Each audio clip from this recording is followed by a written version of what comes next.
मैं इंदिरा गांधी नहर, वही नहर जिसे राजस्थान के रेगिस्तान की जीवन दायिनी के नाम से जाना जाता है। मैंने बंजर रेगिस्तान में हरियाली लाने का काम किया है। जहां एक समय तपती धूप में जाना कोई पसंद तक नहीं करता था, वहां चेहरों पर मुस्कान और खेतों में खुशहाली लाने का काम मैंने ही किया। जैसा कि मेरे नाम के साथ भूतपूर्व प्रधानमंत्री इंदिरा गांधी का नाम जुड़ा है, तो आप लोगों को लग रहा होगा कि मेरा निर्माण इंदिरा गांधी ने करवाया होगा, लेकिन असल में ऐसा नहीं है। मेरा पुराना नाम गंग नहर था, जिसे बाद में बदलकर इंदिरा गांधी नहर कर दिया गया। मेरे निर्माण के पीछे और मेरा नाम बदलने के पीछे एक बहुत लंबी दास्तान है, जिसे आज मैं आपके सामने बताने जा रही हूं, जिसके लिए आप मेरे साथ अंत तक बने रहें। आपके सामने मैं कुछ ऐसी बातें उजागर करूंगी जो शायद आपने नहीं सुनी होंगी। मैं आपको इस कहानी के शुरू में लिए चलती हूं। थार का मरुस्थल ये दुनिया का 17वां सबसे गर्म मरुस्थल है। जब भारत और पाकिस्तान का बंटवारा हुआ तो ये मरुस्थल भी बंट गया। पाकिस्तान में सिंध और पंजाब को मिला इस मरुस्थल का एक छोटा सा हिस्सा, लेकिन भारत को इसका एक बहुत बड़ा हिस्सा मिला, और उसमें भी 90% मिला राजस्थान को। एक समय था जब यहां पानी खोजना भूसे में सुई खोजने के बराबर था, और गर्मी इतनी भयानक होती थी कि यहां से कोई भूलकर भी गुजरना नहीं चाहता था। यहां गर्म हवाओं के थपेड़े होठों पर पपड़ियां ला देती थी। यहां के लोगों ने गर्मी की हर मार और सितम को सहते हुए सैकड़ों साल बिताए थे, लेकिन 56 अकाल ने तो तबाही मचाई। उसके बाद लोगों को पानी का इंतजार था। साल 1899 में पड़े सदी के सबसे भयानक अकाल, जिसे 56 अकाल कहा जाता है, ने रियासत के राजाओं को पानी की समस्या पर सोचने को मजबूर कर दिया था। इस पर विचार कर रहे थे बीकानेर के महाराजा गंगा सिंह। उन्होंने कई लोगों से मशवरा किया और फिर नहर बनवाने की ठानी। जिस साल अकाल पड़ा था, उसी साल यानी 1899 में हिसार के टोना में कंवर सेन का जन्म हुआ। कंवर सेन गुप्ता वो नाम है जिसे राजस्थान के कम लोग ही जानते हैं, लेकिन अगर कंवर सेन न होते तो न ही इंदिरा गांधी नहर होती, और शायद आप और हम भी पानी तलाशने की मशक्कत कर रहे होते, जितने की हमारे पुरखों ने की थी। वो कहते हैं ना, प्रकृति अपने साथ आसानी से खिलवाड़ नहीं करने देती, तो फिर मरुस्थल कैसे करने देता। 50 डिग्री से ऊपर का पारा, आंधी और तूफान, न मशीन और न टेक्निक और न ही इंजीनियर्स। इंजीनियर तो इस तरफ देखना तक नहीं चाहते थे, लेकिन उन कठिन हालातों में भी कंवर सेन ने महाराजा गंगा सिंह की राजधानी में नहर लाने का अपना सपना साकार किया। मेरे निर्माण में लाखों चुनौतियां आई, हजारों कठिनाइयां आई, और बहुत से लोगों ने अपनी जान तक गंवाई। मेरे निर्माण में किसने किया खून पसीना एक, और कैसे मरुस्थल के सीने को चीर कर एक 600 किलोमीटर लंबी नहर का निर्माण हुआ। आइए जानते हैं। राजस्थान के सबसे चर्चित रियासतों में से एक थी बीकानेर रियासत, जहां बीकानेर के राजा गंगा सिंह ने साल 1888 में गद्दी संभाली थी। वे खुले विचारों वाले और दूरदर्शी थे। साल 1899 में पड़े 56 अकाल से जनता की आहें उन्होंने खुद सुनी थी, इसलिए चाहते थे कि पंजाब का सतलुज नदी का पानी लाकर नहर के जरिए जैसलमेर तक लाया जा सके, ताकि इस पूरे इलाके की पानी की समस्या खत्म हो सके। इसके लिए उन्होंने गंग नहर बनवाई। गंग नहर ने बीकानेर की सूखी पड़ी जमीन पर पानी तो लाया, लेकिन लोग नहीं थे। लोगों को बसाने के लिए उन्होंने घरों का निर्माण करवाया और जमीनें दी, जिसे आज आप गंगा नगर के नाम से जानते हैं। और लोग बहुत सारे पंजाब से भी बुलाए गए थे। गंग नहर ने मानो बीकानेर की दशा बदल दी थी। क्रांतिकारी प्रयास के कारण उन्हें आधुनिक भारत का भगीरथ भी कहा गया है। लेकिन पानी की कमी सिर्फ बीकानेर में नहीं थी, बल्कि चूरू, नागौर, जैसलमेर समेत राजस्थान के कई जगहों में थी। महाराजा गंगा सिंह ने इस नहर को जैसलमेर तक ले जाने की कोशिश की, लेकिन पैसे की कमी के कारण उनका यह सपना पूरा न हो सका। लेकिन राजस्थान के भाग्य में तब तक शायद नहर का निर्माण लिखा जा चुका था। इसलिए महाराजा गंगा सिंह के दरबार में नए चिप इंजीनियर बने कंवर सेन गुप्ता। कंवर सेन ने उस जमाने में थॉमसन से इंजीनियरिंग की थी, जिसे आज IIT रुड़की भी कहा जाता है। वो जवान थे, डायनामिक थे, यानी कि खुले विचारों के थे। उनके विचार महाराजा गंगा सिंह से काफी मेल खाते थे। गंगा सिंह के कहने पर कंवर सेन ने पंजाब से लेकर राजस्थान तक एक ड्राफ्ट तैयार किया, जो इंदिरा गांधी नहर के लिए तैयार किया गया पहला ड्राफ्ट था। लेकिन साल 1943 में कैंसर के कारण महाराजा गंगा सिंह का निधन हो गया, जिसके बाद गद्दी मिली उनके बेटे सादुल सिंह को। लेकिन साल 1947 में देश के आजाद होने के साथ ही राजशाही भी खत्म हो गई और देश में पहली बार सरकार बनी। अब न राजा रहे न रजवाड़े, लेकिन कंवर सिंह ने महाराजा के सपने को धूमिल नहीं होने दिया। उन्होंने आजादी के ठीक 1 साल बाद 1948 में नहर के लिए तैयार किए गए ड्राफ्ट सरकार को भेज दिया, पर इसका नतीजा कुछ नहीं निकला, क्योंकि सरकार को कई साल लग गए ये समझने को कि अब राजस्थान को एक नहर चाहिए। और आखिरकार सरकार ने 31 मार्च 1958 को नहर के निर्माण का श्री गणेश किया, उस वक्त के गृह मंत्री गोविंद बल्लभ पंत द्वारा। उस समय लोगों को यह काम असंभव लग रहा था, क्योंकि जिद्दी रेगिस्तान की छाती चीरकर एक लंबी नहर निकालना अपने आप में एक चमत्कार जैसा था। लेकिन कंवर सिंह तो पूरा ड्राफ्ट तैयार कर चुके थे। जब ठाना उन्होंने था तो पूरी नहर बनवाने की जिम्मेदारी भी उन्हीं को दी गई। इस नहर परियोजना का नाम दिया गया राजस्थान नहर परियोजना, और ये तय किया गया कि पानी पंजाब देगा। पंजाब भी एक अच्छा पड़ोसी होने के नाते पानी देने को तैयार हो गया। पंजाब के फिरोजपुर में हरी के नाम की एक जगह पर सतलुज और व्यास नदी का संगम होता है, और यहीं पर हरी के बैराज बनाया गया। इस बैराज से नहर निकालकर राजस्थान लाई जा रही थी। लेकिन यही तो असली समस्या थी।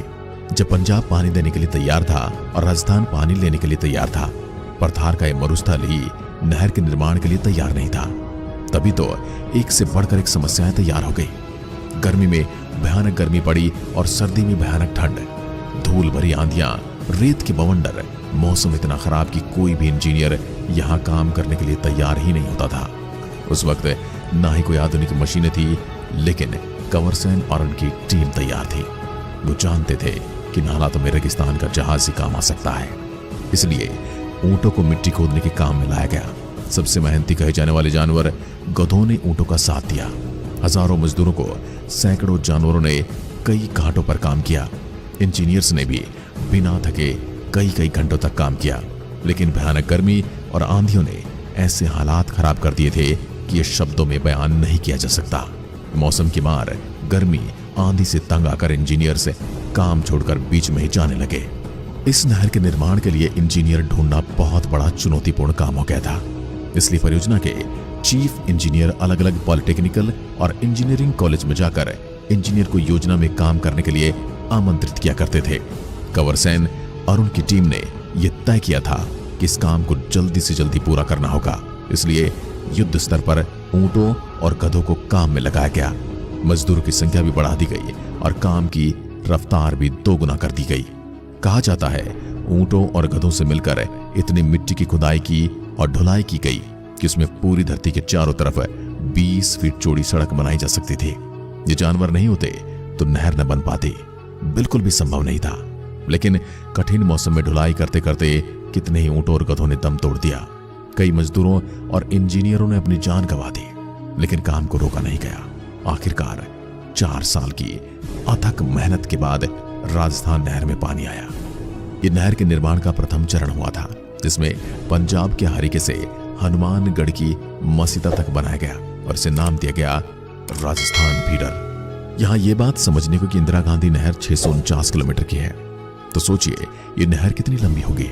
अब एक ही बार में इतनी बड़ी नहर बनाया जाना संभव नहीं था। इसलिए पहले राजस्थान फीडर बनाकर पानी लाया गया और फिर आगे जैसलमेर तक पहुंचाने के लिए मुख्य नहर बनाई गई। इसलिए इस नहर परियोजना में 2 नहरें शामिल हैं। पहली राजस्थान फीडर जो कि 204 किलोमीटर लंबी है और दूसरी 445 किलोमीटर लंबी मुख्य नहर। नहर की राजस्थान में एंट्री हो सके इसके लिए 204 किलोमीटर लंबी नहर बनाई गई, जिसका 170 किलोमीटर का हिस्सा तो पंजाब और हरियाणा में ही था। इसका 34 किलोमीटर का हिस्सा ही राजस्थान में आया था।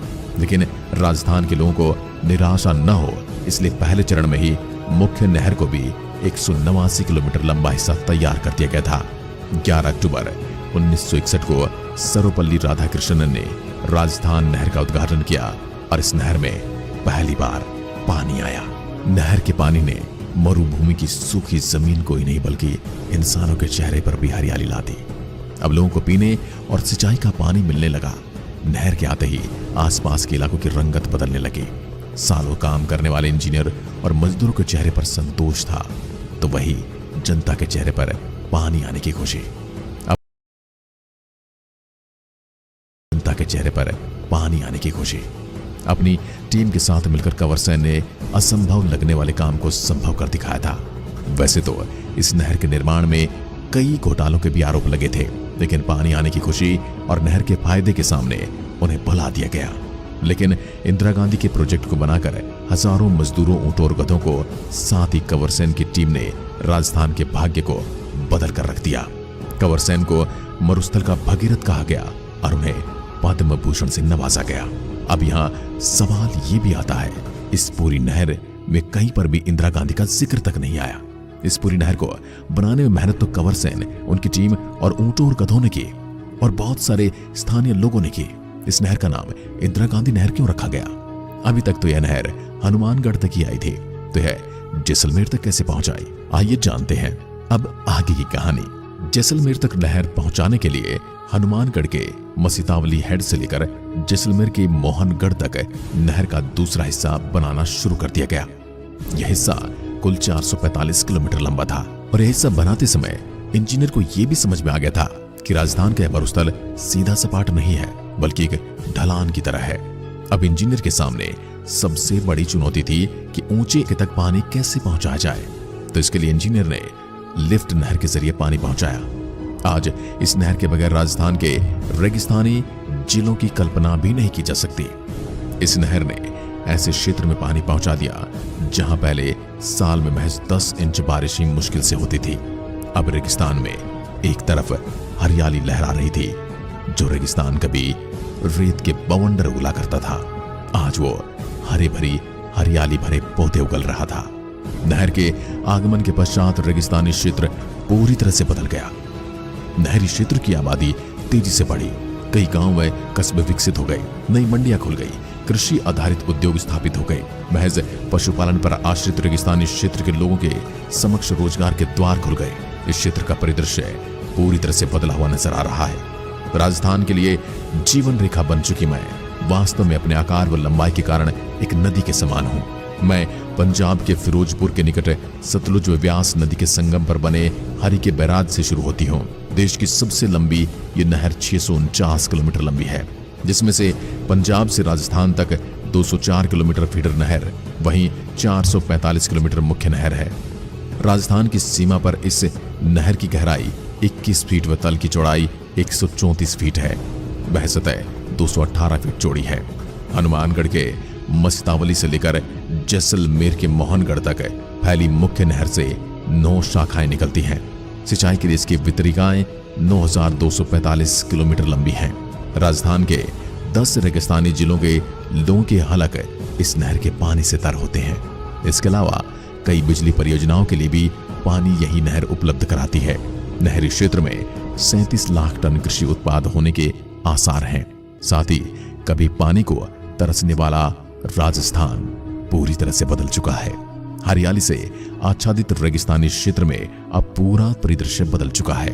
तत्कालीन प्रधानमंत्री इंदिरा गांधी के निधन के पश्चात 2 नवंबर 1984 को अन्य सरकार ने इसका नाम राजस्थान नहर से बदलकर इंदिरा गांधी नहर कर दिया। हाल ही में राजीव गांधी खेल पुरस्कार को मेजर ध्यानचंद पुरस्कार का नाम दिया गया।